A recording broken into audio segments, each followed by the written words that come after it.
मुंबई राष्ट्रीय नागपूर महामार्गावर जळगाव शहरातील कालिका माता मंदिर ते खोटेनगर पर्यंत हा महामार्ग जो आहे जळगाव शहरातून जातो।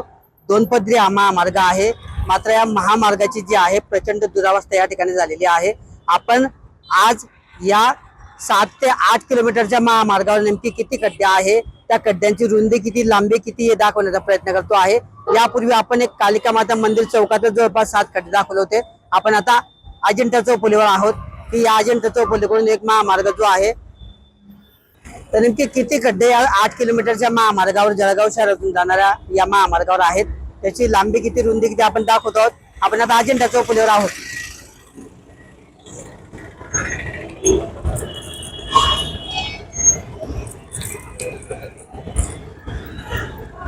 जवळपास 87 सेंटीमीटरचा हा रस्ता आहे, आपला खड्डा आहे आणि त्यावर जवळपास 3.5 फुटाचा हा खड्डा आहे। त्याची रुंदी आहे आणि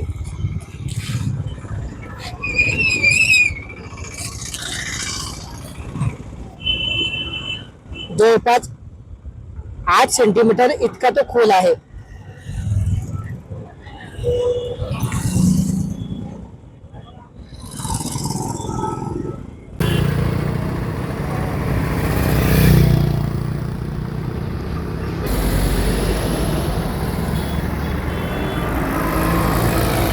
राजधानी मुंबई आणि महाराष्ट्राची उपराजधानी नागपूर या दोन राजधानी उपराजधानी जोडणाऱ्या महामार्गाचे आज आपण खड्डे मोजले।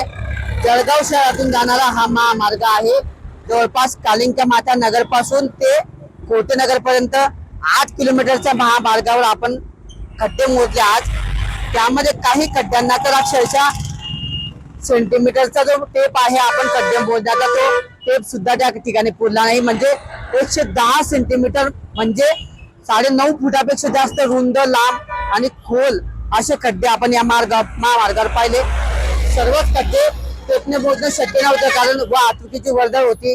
मात्र आपण या 8 ते 10 किलोमीटरच्या अंतरामध्ये या महामार्गावर जवळपास 245 खड्डे आतापर्यंत मोजलेले आहे। राजधानी आणि उपराजधानीला जोडणाऱ्या या महामार्गावर जर 245 खड्डे असतील तर जळगाव शहरातल्या इतर भागातल्या किंवा ग्रामीण भागातल्या रस्त्यांची तर आपण विचारच करू शकत नाही। सगळ्यात महत्त्वाचं म्हणजे केवळ खड्डेच नाही तर नागरिकांना धुळीचा देखील सामना करावा लागतो आहे। आता मी या महामार्गावरून आलो आणि चेहरा पुसल्यानंतर माझ्या रुमालावर बघा प्रचंड अशी धूळ या ठिकाणी साचली आहे की चेहरा पुसतानाची व्यवस्थित धूळ जी आहे ती या ठिकाणी पाहायला मिळते आहे। म्हणजे एकंदरीतच खड्ड्यांबरोबर धूळ याचा देखील सामना करावा लागतो आहे। दिशा समितीची बैठक पार पडते, सर्व विभाग एकत्र येतात, अधिकारी लोकप्रतिनिधी अधिकाऱ्यांना रागवतात, तो मारायचं नाटक कर, मी रडायचं नाटक कर, असा सगळा खेळ या ठिकाणी बैठकांमध्ये चालतो। त्यानंतर तात्पुरते खड्ड्यांची डागडुजी होते आणि नंतर मात्र परिस्थिती जैसे ते होते। आज याच महामार्गावर आज एका महिलेचा मृत्यू झाला। एक मुलगा जो आहे तो गंभीर जखमी आहे, मात्र तो आज आईच्या मायेला या 26व्या वर्षी या ठिकाणी मुकला आहे। वर्षभरामध्ये याच 8 ते 10 किलोमीटरच्या महामार्गावर जवळपास 300 पेक्षा जास्त अपघातांची नोंद आहे। त्यामुळे आता केवळ लोकप्रतिनिधींना अधिकाऱ्यांवर दबाव नाही का, प्रशासनाचा नाकर्तेपणा हा अशा पद्धतीचा उदासीन कारभार या ठिकाणी प्रशासनाचा समोर आलेला आहे। या खड्ड्यांना जबाबदार कोण, लोकप्रतिनिधी की अधिकारी? मात्र नागरिकांच्या मृत्यूंना नक्कीच या अधिकाऱ्यांना जबाबदार धरलं पाहिजे असे देखील संतप्त सवाल आता या निमित्ताने उपस्थित असून सर्वाधिक खोल आणि सर्वाधिक खड्ड्यांचा देशात किंवा महाराष्ट्रात जर विचार केला तर ते जळगावमध्ये सापडतील हे देखील निश्चित।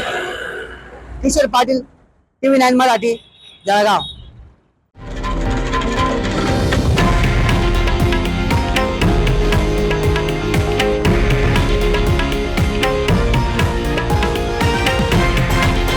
हे आहे देशातील नंबर 1 न्यूज नेटवर्क आणि आपण पाहत आहात TV9 मराठी, एकमेव।